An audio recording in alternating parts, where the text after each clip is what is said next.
पांचों जहर को बाहर निकालो आप। केवल डायबिटीज नहीं, आपके जीवन के सारे रोग खत्म हो जाएंगे। रसोई घर को जो बिगाड़ा है इन लोगों ने, 5 जहर रसोई घर में प्रवेश करा करके बिगाड़ा है। उसमें से उजला आटा यानी गेहूं का आटा, मैदा एक जहर, उजला नमक दूसरा जहर यानी आयोडीन नमक, ये दूसरा जहर है। तो गेहूं छोड़ा तो कहां जाना है? बाजरी, जवारी, मकई, मड़ुआ के पास जाना है, जौ के पास जाना है। उजला नमक अगर छोड़ना है तो कहां जाना है? सेंधा नमक पर जाना है, काला नमक पर जाना है, आपके यहां के सांभर झील के नमक पर जाना है। यह शुद्ध नमक है। तो दूसरा जहर हुआ। तीसरा जो जहर इन्होंने डाला है चीनी। चीनी का पिंड छोड़ो, चीनी बंद कर दो। चीनी की जगह जितनी इच्छा है उतना गुड़ खाओ, भूरा खाओ, खांड खाओ। ये डायबिटीज की अच्छी दवा है। गुड़ डायबिटीज की अच्छी दवाओं में से एक है। हमारे यहां जितने डायबिटीज के मरीजों की चिकित्सा होती है ना, सबको लिख के देता हूं प्रिस्क्रिप्शन पैड पर, प्रतिदिन गुड़ खाओ। हाँ, रसगुल्ला खाने का मन है, जरूर खाओ, गुड़ वाला खाओ। जिलेबी खाने का मन है, जरूर खाओ, गुड़ वाली जिलेबी खाओ। बालूशाही खाने का मन है, गुड़ वाली खा लो। जितना मीठा खाने का मन है खाओ, गुड़ वाली खा लो। तो तीसरा जो जहर है वो आपका चीनी है। हाँ। और जो चौथा जहर है वो है रिफाइन।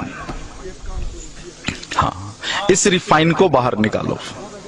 ये तेल नहीं है।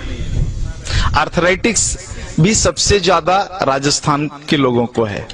आर्थराइटिक्स, घुटने का दर्द, कमर का दर्द, माताओं को तो है ही, 100% राजस्थानी माताओं को है ये।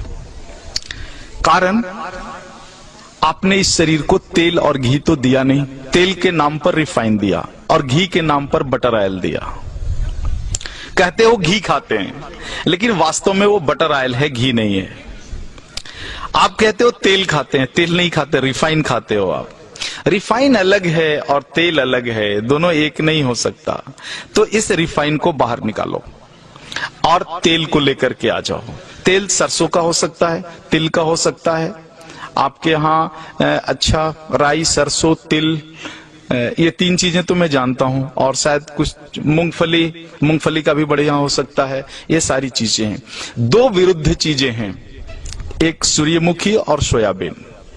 इनके चक्कर में मत पड़ना, ये दोनों खतरनाक हैं। तो इस तरह से रसोई घर से अगर कुछ चीजों को आप बाहर निकाल दो। 2 मॉडर्न चीजें हैं, एक प्रेशर कुकर, हाँ, जो आपके रसोई घर का प्रेत है, प्रेत को बाहर निकालो। हाँ, पकती नहीं अनाज, फटती है अनाज। दाल फटता है, उसमें पकता नहीं है। नीचे से ताप और ऊपर से प्रेशर, तुअर का दाल फट जाता है, पकता नहीं है। पकेगा तो मिट्टी की हांडी में धीरे धीरे, सने सने, धीमी आंच पर ही पकेगा। तुअर का पौधा जितने दिन तक मिट्टी में खड़ा रहता है, उसी हिसाब से समय लेगा हांडी में पकने के लिए। जल्दी कैसे पका लोगे आप? नहीं पका सकते।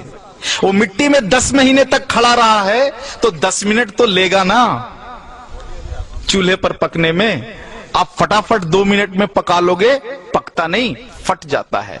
अनाज को, फटा हुआ अनाज खाओगे तो गड़बड़ तो होगी ही, पका हुआ अनाज खाओ। प्रेशर कुकर में कोई भी अनाज नहीं पकता, केवल फटता है। तो इस प्रेत को बाहर निकाल दो। और दूसरा प्रेत तो कम है, जो है फ्रिज, हाँ, इसको बाहर निकाल दो। शरीर को अग्नि चाहिए।